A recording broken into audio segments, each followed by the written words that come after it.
Bonjour, je suis Nicolas Bernardet, meilleur ouvrier de France, pâtissier, confiseur de la promotion 2004.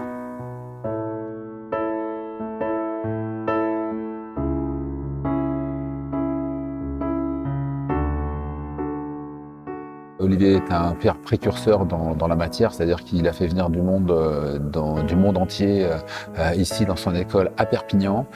Il était à Technosud, ici il n'y avait personne. Et ce qui est différent ici, c'est qu'il a fait des formations longues avec des étudiants qui viennent des quatre coins de la planète et il sait mettre une ambiance et une atmosphère hors pair qu'on ne trouve pas ailleurs.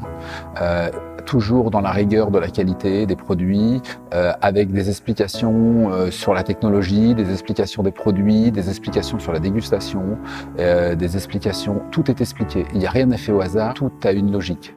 Alors j'en parle peut-être avec encore plus de passion que quelqu'un d'autre parce que Olivier m'a aidé beaucoup quand j'ai préparé mon concours de meilleur ouvrier de France, il m'a suivi.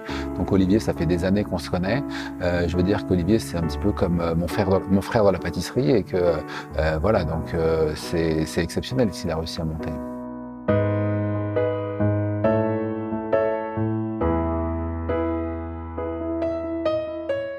Le groupe qui était là, il était extraordinaire. Il était extraordinaire parce que ce sont des gens qui sont à l'écoute, ce sont des gens qui ont envie. Et donc on est là pour partager un savoir. Et c'est ça qui est enrichissant, c'est qu'on s'enrichit de nos mutuelles différences, a dit Paul Valéry. Et c'est ça qui est bien, c'est que dans notre profession, tout le monde peut apprendre à tout le monde. C'est ça qui est chouette. Et seulement une chose, si on veut grandir, il faut savoir écouter les autres. Et moi, j'écoute, j'analyse, je regarde. Et quand il me pose une question, ce qui est intéressant, c'est que on peut analyser la question et se dire « Ah, il me pose cette question. » Ça veut dire qu'il pense différemment que moi. Donc, pourquoi il a pensé comme ça? Ah oui, mais c'est pas bête.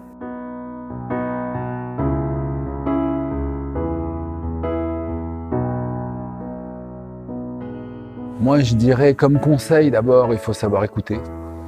Parce que l'apprenti apprend dans le silence et c'est vrai que si on écoute, on est encore plus concentré. Donc l'écoute d'abord, l'écoute, parce que des fois dans une conversation, hop, quelqu'un a posé une question, mais si on a su écouter sa question, on ne va pas reposer 3 fois la question et on ne va pas dire 3 fois la même chose. Donc il faut savoir écouter. Ça, c'est le premier conseil que je donnerais, l'écoute.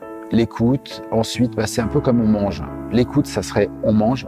Et après, il y a la digestion. Donc, on réfléchit à tout ce qu'on a écouté et ensuite, on peut le mettre en application. Mais il y a toujours une phase. On peut pas digérer quelque chose sans l'avoir écouté et on peut pas le mettre en application tout de suite. Il faut savoir, il y a un temps de digestion. Ça c'est très important, le temps de digestion. Et ce temps de digestion, je dirais que c'est un temps où on doit être calme, serein, prendre des notes, les relire.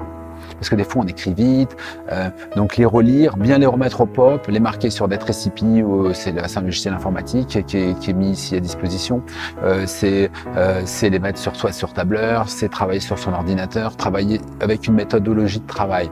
Et je pense que si j'avais quelque chose à leur dire, ça serait trouver d'abord votre méthodologie de travail et ça vous permettra de grandir 2 fois plus vite. Là, ils ont beaucoup de chance.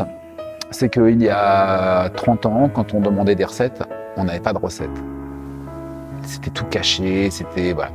Et maintenant, ils ont beaucoup de chance parce que 30 ans après, moi, ça fait 30 ans que je travaille. Il y a 30 ans, on demandait une recette, on ne l'avait pas. Maintenant, quand on demande une recette, on la donne. On doit toujours se remettre, toujours réfléchir, toujours penser, toujours essayer d'avoir un train d'avance. Un jour, quelqu'un m'a dit, pour ne pas être en retard, ayons toujours un train d'avance. Mais d'être toujours dans le wagon de tête, c'est difficile. Hein. Donc c'est du travail, toujours du travail. Mais on n'a rien sans rien de toute façon.